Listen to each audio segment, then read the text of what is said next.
What happens to a toy when a kid stops needing him? Andy's room. Sunlit. Stuffed with plastic dinosaurs, plastic soldiers, a piggy bank, and Sheriff Woody, a pull-string cowboy doll, Andy's top toy since forever. The second Andy leaves the room, the toys come alive. Woody runs them like a small-town deputy.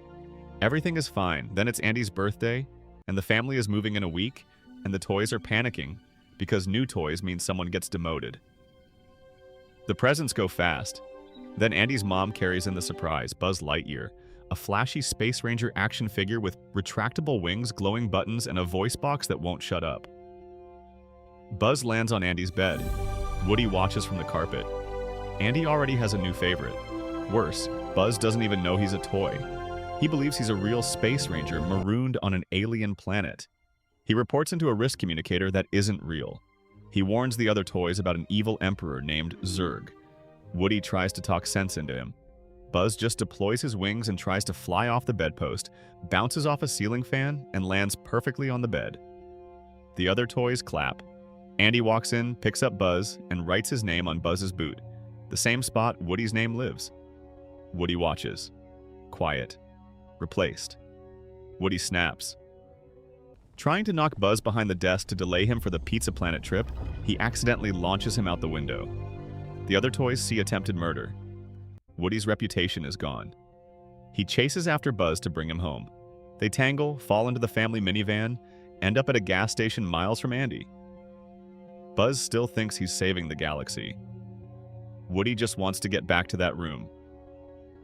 They hitch a ride on a Pizza Planet truck and end up inside the restaurant, climbing into a claw machine full of squeaky alien toys, and that's when a kid named Sid grabs them. Sid is the kid next door. Sid blows up toys for fun. His bedroom is a horror show, mutant toys he's stitched together out of spare parts. Buzz finally sees the truth on Sid's TV, a commercial for himself. He's a toy, he's mass-produced, he's not real. Buzz tries to fly anyway, falls down the stairs, and snaps his arm clean off. Identity gone. Sid straps a rocket to Buzz's back, scheduled for sunrise. Woody has hours. Buzz is done. Slumped against a wall, broken arm in his lap, he tells Woody to go without him. Woody won't. He reminds Buzz that being Andy's toy is a bigger job than being a Space Ranger ever was, because a kid actually needs him. Buzz looks at the name Andy written in marker on the bottom of his own boot. Something clicks back on. He's up, he's in. Woody rallies the mutant toys. They aren't monsters, they're just broken.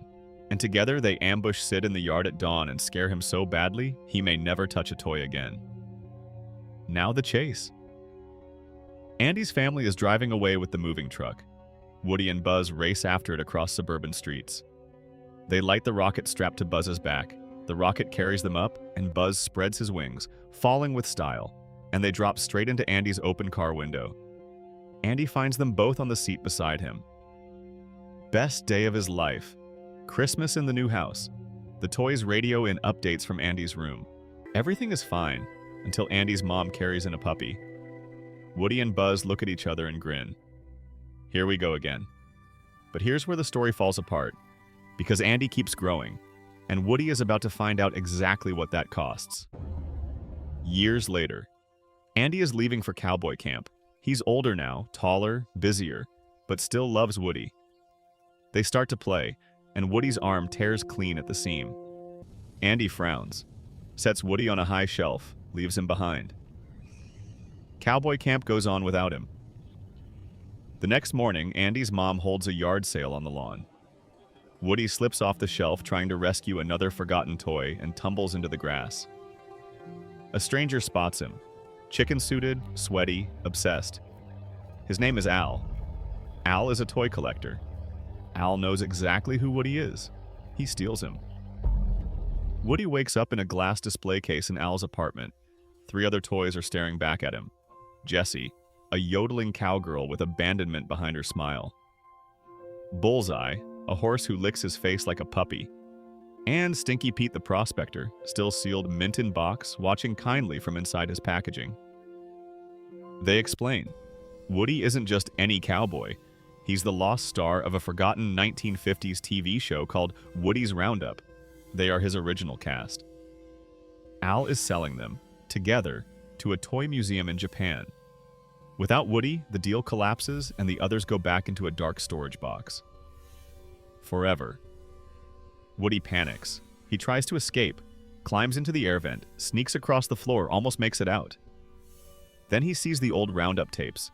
He sees himself on television, beloved, complete, surrounded by his family. He sees lunchboxes with his face on them, Yodel records, a whole world of kids who once knew his name.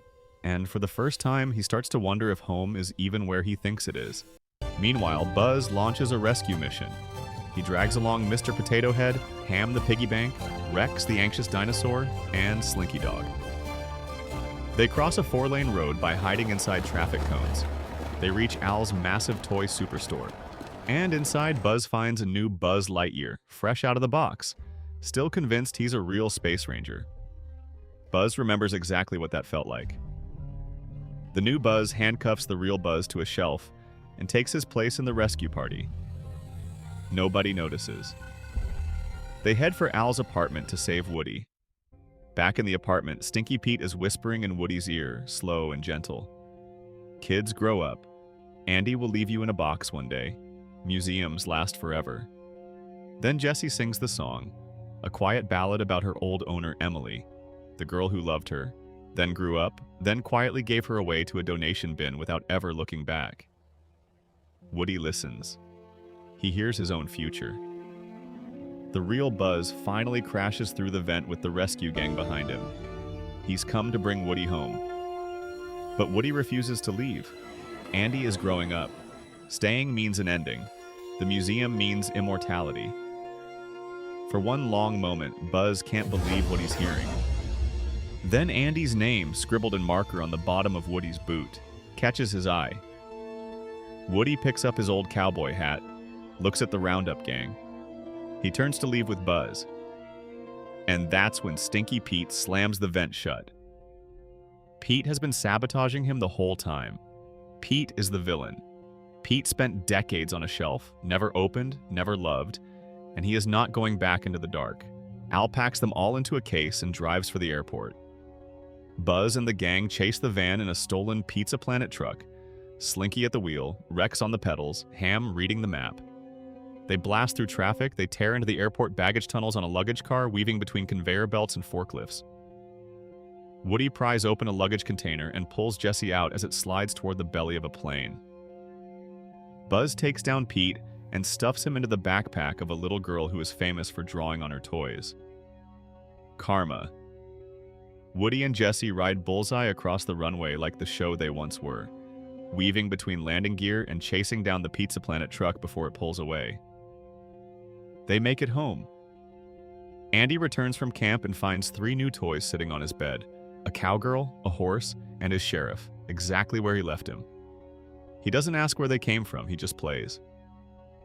Andy's room is a little fuller now. Woody knows the truth. Being loved by a kid doesn't last forever. But while it lasts, it's the best thing a toy can ever be. And he wouldn't trade it for 1,000 museums. If recaps this clean are your thing, the channel's stacked with them.